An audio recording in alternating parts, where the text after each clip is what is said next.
So this video has been getting a lot of views on Instagram, so I wanted to talk to you about how I created this Nanotech sword effect in Blender. And this effect is not just for Nanotech swords, but it's a really versatile tool that you can use in many cases. It's basically a gradient texture, but it's a little custom. Let me show you. Alright, let's begin. So I'll have a plane, new material.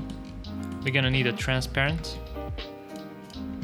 I'm gonna mix the two by pressing Ctrl and Shift, right click and drag, and we're gonna get a mix shader. And now this mix shader has a value. If it's 0, it's gonna be transparent, and if it's 1, it's gonna be principled. And we can control this factor. I'm gonna have a gradient texture here and a noise texture. Now again, if I go Ctrl Shift, right click and drag, I'm gonna get a mix node. And we will turn this mix into color burn, and this will go into the factor. We're gonna change this gradient texture into spherical, and I'm going to put a empty. Let's put a sphere empty. And then we will go into this gradient texture, click on it and Ctrl T and connect this object. And in this object, choose the empty we just created. Now if the effect is reversed, you can just swap these two, and wherever this empty is, it's gonna be transparent. Now it's not as strong as we want it, so we're gonna need a color ramp. And the quickest way to get a color ramp is Shift A and type no, and then you'll get a color ramp. Or even better, add it to your quick favorites. So when you press Q, it comes up.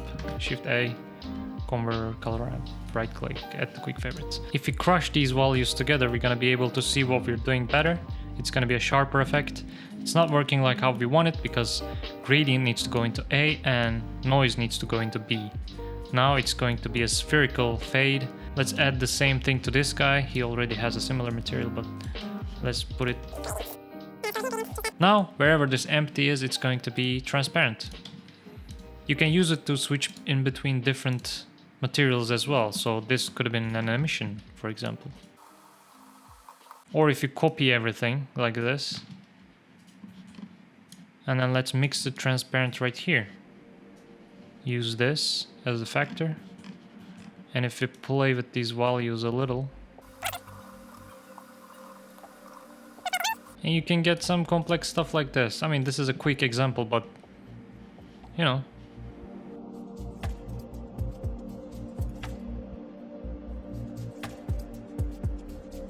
You can change the effect of it too.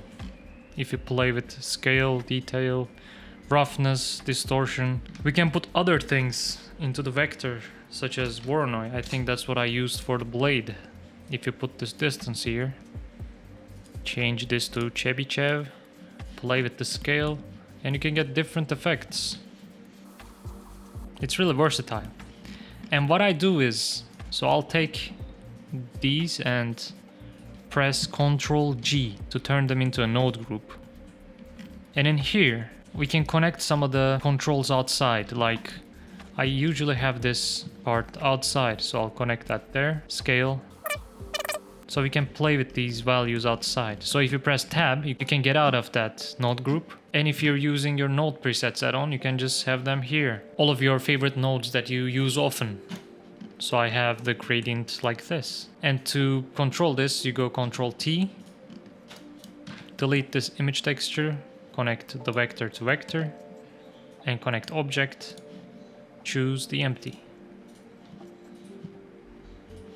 And we have the effect. But since we used this one, let's try that one.